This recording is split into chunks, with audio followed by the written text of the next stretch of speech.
एक कैंची से पत्नी ने पति को मार डाला। अगर आप अपने पापा से प्यार करते होंगे तो हमारे इस वीडियो को लाइक कर हमारे चैनल को सब्सक्राइब जरूर कर देना। पति पत्नी का रिश्ता विश्वास का होता है, जिसकी बराबरी किसी रिश्ते से नहीं की जा सकती है। लेकिन प्रेम जाल में फंसी अंशिका कहीं की नहीं रही। प्यार की खातिर उसने अपना तो सुहाग गुजारा ही, उसे अपने मासूम बच्चे से भी अलग होकर जेल जाना पड़ा।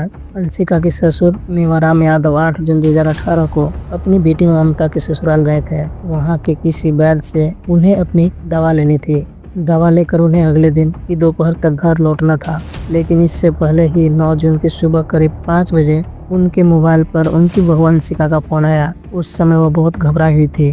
उसने कहा, पापा आप जल्दी से घर आ जाओ। तो रियांश के पापा सुबह 3 बजे से घर से गए थे, लेकिन 2 घंटे हो गए अब तक घर नहीं लौटे हैं। वह अपना मोबाइल भी घर पर छोड़ गए थे। बहू की बात सुनकर मेवाराम घबरा गए। उन्होंने बहू से कहा कि तुम चिंता मत करो, मैं अभी गाँव आ रहा हूँ। बात बेटे के लापता होने की थी, इसलिए उन्होंने बेटी के ससुर यानी अपने समधी दिगंबर सिंह को यह बात बताई और अपनी बाइक उठाकर वापस अपने गांव निकल चले। अपनी बेटी के घर से उनके गांव की दूरी बाइक से मात्र 30 मिनट की थी। रास्ते भर उनके दिमाग में यही बात घूम रही थी कि आखिर उनका बेटा सुनील चला कहाँ गया। घर पहुंचकर उन्होंने अपनी बहू अंशिका से पूरी जानकारी ली। अंशिका ने बताया कि वह सुबह 3 बजे के करीब बाहर गए थे। उस समय वह केवल अंडरवियर और बनियान पहने हुए थे। जब वह काफ़ी देर बाद भी वापस नहीं आए तब मुझे चिंता हुई और मैंने घर से बाहर जाकर उन्हें खेतों की ओर देखा, लेकिन वह कहीं भी दिखाई नहीं दिए। सुनील मेवाराम का 28 साल का बेटा था। उन्होंने करीब 5 साल पहले उसकी शादी अंशिका से की थी। वह भी सुनील को खोजने के लिए जंगल की तरफ चल दिए। उनके साथ गांव के कुछ लोग भी थे। उन्होंने बेटे को संभावित जगहों पर ढूंढा, लेकिन पता नहीं लगा। जब वह वापस घर की तरफ आ रहे थे तभी रास्ते में मिले कुछ लोगों ने उन्हें बताया कि रेलवे लाइन के किनारे झाड़ियों में एक बोरी पड़ी है। देखने से लग रहा था कि उसमें कोई लाश है। खून भी रिस रहा है। इतना सुनते ही मेवाराम गांव वालों के साथ रेलवे लाइन की तरफ चल दिए। लाइन गांव से लगभग 200 मीटर दूर दक्षिण दिशा में थी। सभी लोग वहां पहुंचे तो लाइन के पास की झाड़ियां में एक बोरा पड़ा था। बोरे में जो खून रिस रहा था उस पर मक्खियां भिनभिना रही थी। लोगों ने जब गौर से देखा तो खून की बूंदें थी। ऐसा लग रहा था कि बोरी को कुछ समय पहले ही लाकर फेंका गया है। वैसे तो वह बोरी पुलिस की मौजूदगी में ही खोलनी चाहिए थी, लेकिन बोरी देखकर मेवाराम की धड़कनें बढ़ गई थी। बोरी के अंदर क्या है यह देखने की उनकी उत्सुकता बढ़ गई थी। इसलिए उन्होंने गांव वाले के सामने जब बोरी खुलवाई तो उसमें उनके बेटे सुनील की ही लाश निकली। बेटे की लाश देखते ही मेवाराम जमीन पर बैठ गए और रोने लगे। उनकी समझ में नहीं आ रहा था कि उनके बेटे की हत्या किसने की और क्यों किया। इसके बाद यह खबर जल्द ही आसपास के गांव में भी फैल गई, जिसमें वहाँ तमाम लोग इकट्ठा हो गए। सभी आपस में तरह तरह के अंदाजा लगा रहे थे। गांव के ही किसी व्यक्ति ने पुलिस को घटना की सूचना दे दी। सूचना मिलने के कुछ देर बाद ही थाना प्रभारी विजय कुमार गौतम पुलिस टीम के साथ वहां पहुंच गए। पुलिस ने जब लाश का निरीक्षण किया तो उसके शरीर पर तेज धार हथियार के घाव थे। इसके अलावा उसकी नाक भी कटी हुई थी। सारे घावों से जो खून निकल रहा था उसे देखकर लग रहा था कि उसकी हत्या कुछ घंटे पहले की गई है। रास्ते में भी जो खून के निशान थे उनका पीछा किया गया तो वहाँ भी गांव के पास तक मिले। उसके बाद उनका पता नहीं चला। इस सब बातों से पुलिस को इतना तो विश्वास हो गया कि सुनील की हत्या गांव में ही करने के बाद उसकी लाश यहाँ डाली गई थी। थाना प्रभारी ने मृतक के पिता मेवाराम से बात की तो उन्होंने किसी व्यक्ति पर कोई शक नहीं जताया। तब थाना प्रभारी ने जरूरी कार्रवाई कर लाश पोस्टमार्टम के लिए भेज दी। मेवाराम उत्तर प्रदेश के जिला फिरोजाबाद के गांव नगला जलुआ में रहते थे।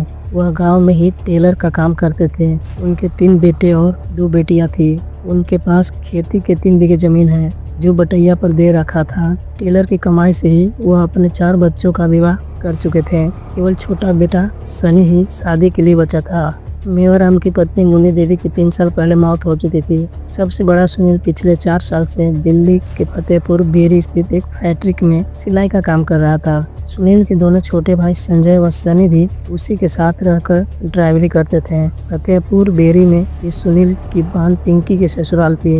वहीं पास में ही उन्होंने किराए पर मकान ले लिया था। मेवाराम ने सुनील की शादी 5 साल पहले फिरोजाबाद के गांव ढोलपुरा निवासी वीरेंद्र यादव की बेटी अंशिका और अनुष्का के साथ की थी। सुनील का 1.5 साल का बेटा प्रियांश था। जबकि संजय का अभी कोई बच्चा नहीं था। सुनील और संजय कुछ दिनों के लिए बारी बारी से अपनी पत्नी को गांव से दिल्ली लाते थे। अंशिका जब दिल्ली से अपने ससुराल नगला जेलवा लौटती थी तो वहां से जल्द ही अपने मायके चली जाती थी। मई 2018 के शुरू में सुनील अंशिका के साथ दिल्ली से अपने गांव आया। कुछ दिन वह गांव में रहने के बाद वह पत्नी और बेटे सूर्यांश को अपना ससुराल छोड़कर वापस दिल्ली चला गया। उसके बाद 28 मई को दिल्ली से सुनील पत्नी को लेने आया। वह अपने ससुराल से पत्नी और बेटे को अपने गांव नगला जलवा ले आया। उसने अंशिका से कह दिया था कि 10 जून को दिल्ली चलेंगे, लेकिन दिल्ली लौटने से पहले सुनील की हत्या हो गई। थाना प्रभारी विजय कुमार गौतम मेवाराम से बात करने के लिए उनके घर पहुंच गए। पूछताछ में मेवाराम ने बताया कि सुनील सुबह 3 बजे बाहर कभी नहीं जाता था। उन्होंने बताया कि उन्हें शक है कि सुनील की पत्नी अंशिका उनसे कुछ छुपा रही है। इसके बाद थाना प्रभारी ने सुनील के कमरे का निरीक्षण किया तो उन्हें सड़क की ओर के दरवाजे पर खून लगा दिखाई दिया। खून देखकर थाना प्रभारी समझ गए कि सुनील की हत्या इसी घर में करने के बाद उसके शव को रेलवे लाइन के पास फेंका गया था। पुलिस ने अंशिका से सुनील की हत्या के बारे में पूछताछ की तो अंशिका ने रट्टू तोते की तरह ससुर को सुनाई कहानी दोहरा दी। थाना प्रभारी ने उससे पूछा कि सुनील नंगे पर गया था या चप्पल पहनकर। इस पर वह कोई जवाब नहीं दे सके। पुलिस ने घर में छानबीन की तो अंदर के कमरे के फर्श पर खोल के निशान दिखाई दिए, जिसे साफ किया गया था। इसके साथ ही उस कमरे के दरवाजे पर भी खून के छींटे साफ दिखाई दे रहे थे, जो सुनील की हत्या उसी कमरे में होने की गवाही दे रहे थे। पुलिस को घर में ही अंशिका की साड़ी व पेटीकोट सूखता मिला, जिसे धोने के बाद भी उस पर खून के धब्बे दिख रहे थे। पुलिस ने फिंगरप्रिंट एक्सपर्ट टीम को मौके पर बुला लिया, जिसने जमीन तथा दरवाजे के खून के नमूने एकत्र किए। थाना अधिकारियों को घटना की जानकारी देने पर एसपी महेंद्र सिंह, क्षेत्राधिकारी ऋषि कुमार, राहुल तथा महिला कांस्टेबल मीना यादव को साथ लेकर गांव पहुंच गए। सबूतों के आधार पर पुलिस ने अंशिका को हिरासत में ले लिया। इसके बाद पुलिस घटनास्थल की कार्रवाई निपटा कर अंशिका और उसके ससुर मेवाराम को थाने ले आए। थाने ले जाकर महिला पुलिस ने जब अंशिका से उसके पति सुनील की हत्या के बारे में सख्ती से पूछताछ की तो वह टूट गई और फुट फुट कर रोने लगी। उसने अपने पति की हत्या की जो कहानी पुलिस को सुनाई वह इस प्रकार थी। अंशिका ने पुलिस को बताया कि उसने अपनी दिल्ली के प्रेमी राजा और उसके साथी रोहित के साथ मिलकर अपनी पति की हत्या की थी। उसने आगे बताया कि करीब 2.5 साल पहले वह दिल्ली के फतेहपुर देरी में अपने पति व देवरों के साथ रहती थी। वहीं सामने के कमरे में उत्तर प्रदेश के बरेली शहर निवासी राजा रहता था। राजा हलवाई का काम करता था। उसी समय राजा की दोस्ती सुनील और उसके देवर से हो गई। राजा को उनके घर भी आना जाना था। उसी दौरान उसके और राजा का प्रेम संबंध हो गए। इसकी किसी को कोई भनक तक नहीं लगी। अंशिका शादी के बाद से ही अपने पति सुनील को पसंद नहीं करते थे। उसने दिल्ली से अपने प्रेमी राजा को 8 जून की रात वही गांव बुला लिया था। राजा अपने दोस्त रोहित के साथ गांव पहुंचा था। उसने मकान के सड़क की ओर वाले दरवाजे से दोनों को अंदर बुलाकर कमरे में छिपा दिया था। उस समय सुनील मकान के मुख्य दरवाजे पर बैठकर गांव के कुछ लोगों से बात कर रहा था।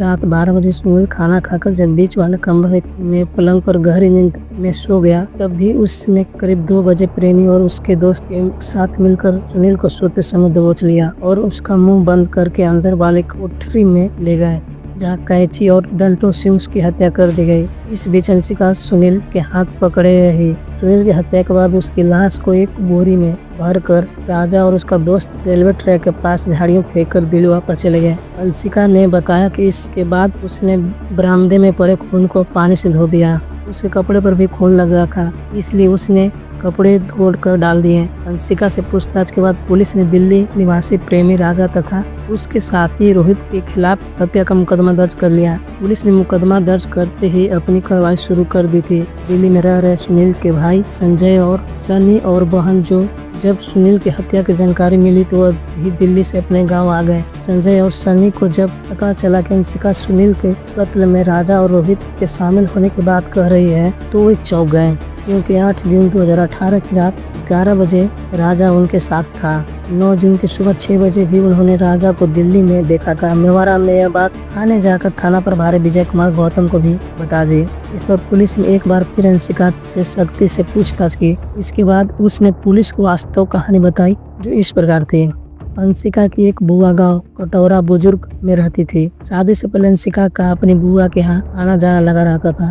बुआ के मकान के पास ही समी नाम का युवक रहता था। इसी दौरान समी और अंशिका के बीच प्यार का चक्कर चल पड़ा। दोनों एक दूसरे को बेहद पसंद करने लगे। बाद में दोनों ने शादी की इच्छा जताई, लेकिन अंशिका की नानी को यह रिश्ता पसंद नहीं आया, क्योंकि समी कुछ कमाता नहीं था। इसके अलावा उसके पास खेती की जमीन भी नहीं थी। करीब 5 साल पहले अंशिका की शादी सुनील से हो तो जरूर गई थी, लेकिन वह सुनील को पसंद नहीं करती थी। शादी के बाद भी उसके और समी के संबंध जारी रहे। वह चाह कर भी उसे भुला नहीं पाया। सुनील शादी के बाद जब भी अंशिका को दिल्ली ले जाता तो कुछ दिन रहने के बाद वह गांव जाने की जिद करने लगी थी। गांव आने के बाद वह अपने मायके चली जाती थी। मायके से वह अपनी बुआ के गांव जाकर प्रेमी समी से मिलती थी। सुनील को अंशिका की गतिविधियों पर शक होने लगा था। दोनों में इसी बात को लेकर झगड़ा भी होता था। समी और अंशिका ने अपने प्यार के बीच कांटा बने सुनील को रास्ते से हटाने की योजना बनाई। समी ने अंशिका को एक मोबाइल दे रखा था, जिसे वह अपने बक्से में कपड़ों के बीच छिपा कर रखती थी। मौका मिलते वह समी से बात कर लेती थी। 8 जून की शाम को जब अंशिका के ससुर अपनी बेटी के यहाँ चले गए थे तो घर पर अंशिका और सुनील ही रह गए थे। अच्छा मौका देकर समी द्वारा दिए गए मोबाइल से समी को फोन करके गांव बुला लिया। समी अपने दोस्त के साथ आया था। अंशिका के मोबाइल पर उससे रात 8:30 बजे, 9 बजे और रात 12 बजे बातचीत हुई। समी के गांव पहुंचकर अंशिका को अपने आने की जानकारी दे दी। रात 12 बजे के बाद अंशिका सुनील से कहकर शौच के बहाने घर से निकली। उसने खेत में छिपे अपने प्रेमी समी से कहा कि वह सड़क की तरफ वाले दरवाजे की कुंडी नहीं लगाएगी। जब फोन करूंगा तब चुपके से उसी दरवाजे से आ जाना। रात को सुनील खाना खाकर गहरी नींद में सो गया। अंशिका ने प्रेमी और उसके साथी को घर में बुलाकर अंदर के कमरे में छिपा दिया। रात 12 बजे समी और उसके साथी ने सोते समय सुनील को दबोच लिया और उसका मुंह बंद करके अंदर के कमरे में ले गए, जहां कैंची और डंडों से उसकी हत्या कर दी। हत्यारों ने कैंची से सुनील की नाक भी काट दी। सुनील की हत्या होने की भनक गांव वालों को नहीं लगी। हत्या के बाद शव को बोरे में बंद कर रेलवे ट्रैक पर डालने की योजना थी, ताकि सुबह 4 बजे फर्रुखाबाद की ओर से आने वाली कालिंदगी एक्सप्रेस में शव के पर्चे उड़ जाएं और मामला दुर्घटना जैसे लगे। लेकिन बोरा वहां लगे तारों में उलझने की वजह से रेलवे लाइन तक नहीं पहुंच सका। वे लोग बोरे को झाड़ियों में फेंक कर भाग गए। इसके बाद मेवाराम ने थाने जाकर सुनील की हत्या के लिए अंशिका, उसके प्रेमी समी तथा उसके अज्ञात साथी को दोषी बताया। दूसरे दिन पुलिस ने अंशिका को पति की हत्या के आरोप में जेल भेज दिया। पुलिस ने हत्या के बाद उसके प्रेमी समी की गिरफ्तारी के लिए उसके गांव और अन्य ठिकानों पर छानबीन की, लेकिन उसका कोई सुराग नहीं मिला।